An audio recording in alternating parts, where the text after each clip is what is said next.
Thank you.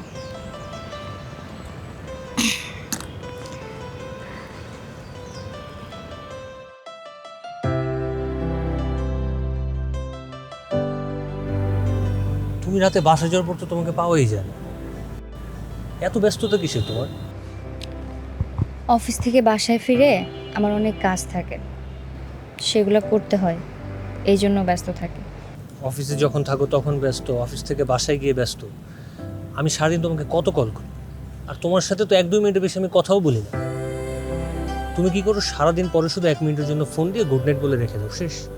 আর এই যে office শেষ করে প্রতিদিন তোমার সাথে দেখা করে যাই, সেটা এটাই তো সব কিছুর আশা ভরসা। আর নাহলে তোমার বাসার নিচে গিয়ে অনশন করতাম তোমার সাথে দেখা করার জন্য। আর আমি বেলকনি থেকে তোমার মাথায় গরম পানি ঢেলে দিতাম। এটা কিন্তু ভালো হতো। আমি যখন হাত পা পুরো হসপিটালে অ্যাডমিট থাকতাম, তখন অন্তত প্রতিদিন তুমি আমাকে দেখতে যেতে, দেখাটা হতো। হুম, আমার বয়ে গেছে, আমি তোমাকে প্রতিদিন দেখতে যেতাম। এখন আমাকে বাসায় যেতে হবে। এত তাড়াতাড়ি? আর একটু পরে যাও, চাটাও তো এখন পর্যন্ত শেষ হলো না। না, বাসায় যে অনেক কাজ আছে। আচ্ছা, আমি চাটা শেষ করেই যাই।